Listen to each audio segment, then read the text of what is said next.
ನಮಸ್ಕಾರ ಎಲ್ಲರಿಗೂ. ನಮ್ಮ ಸುಬ್ಬಿಯವ್ರು ಸಾಕ್ಸ್ ತೊಗೊಂಡು ಒರೆಸ್ತಾಯಿದ್ರು, ಆಮೇಲೆ ಬಟ್ಟೆ ಕೊಟ್ಟೆ ಒರೆಸು ಅಂತ ಒರೆಸ್ತಾಯಿದ್ರು ಅಣ್ಣನ ಟೀ ಶರ್ಟ್ ಹಾಕ್ಕೊಂಡು.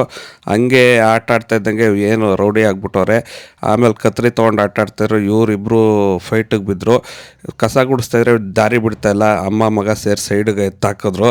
ಅಷ್ಟು ಅಳ್ತಾ ಇದ್ಲು. ಆಗಲೇ ತಿರ್ಗಾ ರೆಡಿಯಾಗಿ ಆಗಲೇ ಫೋನು ಹಿಂಗೆಲ್ಲ ಇಬ್ಬರು ಬಂದು ಇಲ್ಲಿ ನನ್ನ ಹತ್ರ ಬಂದು ಸೇರ್ಕೋತಾರೆ. ನಮ್ಮಮ್ಮ ಬೈತಾರೆ, ಯಾವಾಗಲೂ ನಿನ್ನ ಹತ್ರನೇ ಇರ್ತಾರಂತ. ಕಡ್ಡಿ ತಗೊಂಡು ಅಂಟಿಸಿ ದೇವ್ರಿಗೆ ಪೂಜೆ ಮಾಡ್ತಾಯಿದ್ಲು ನಮ್ಮ ಹುಡುಗ. ನಮ್ಮ ಸುಬ್ಬಿ ಸೋಮವಾರ ಮಂಗಳಾರತಿ ಎಲ್ಲ ಕೊಟ್ಟರು. ನಮ್ಮಮ್ಮ ಸುಸ್ತಂತ ಇದ್ದರು, ಅವ್ರಿಗೆ ಒಂಚೂರು ಜ್ಯೂಸ್ ತಂದು ಕೊಟ್ಟೆ. ಇವರು ಜ್ಯೂಸ್ ಆಗಲೇ ಬಕಾಯಿಸ್ರು, ತಿರ್ಗಾ ಇನ್ನೊಂದು ತಂದು ಕೊಟ್ಟೆ. ಹಂಗೆ ಬ್ಲೋರೆಲ್ಲ ಹಾಕ್ಬಿಟ್ಟು ಕಾರ್ ಟಾರ್ಪಲ್ ಮೇಲೆ ಧೂಳಿತ್ತು, ಯಾಕಂದರೆ ಸ್ಟಿಚ್ ಹಾಕಿಸ್ಬೇಕು ಅಂತ.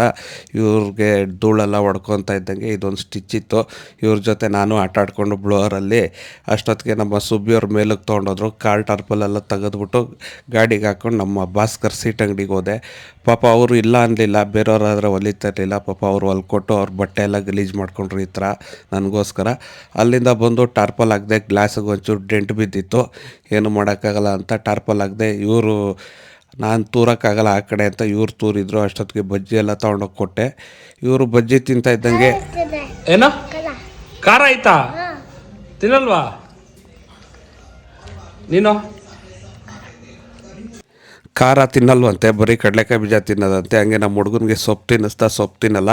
ಹಂಗೆ ನಮ್ಮದೆಲ್ಲ ಊಟ ಆಯಿತು. ನಮ್ಮವ್ರು ತಟ್ಟೆ ತೊಗೊಂಡೋಗಿ ಹಾಕಿದ್ರು ನಮ್ಮ ಸುಬ್ಬಿಯವರು. ಹಂಗೆ ಬಾಳೆಹಣ್ಣು ಕೊಟ್ಟೆ. ಇವತ್ತಿನ ಕತೆ ಅಷ್ಟೇ ಸ್ನೇಹಿತರೆ. ನಾಳಿನ ವೀಡಿಯೋದಲ್ಲಿ ಸಿಗೋಣ.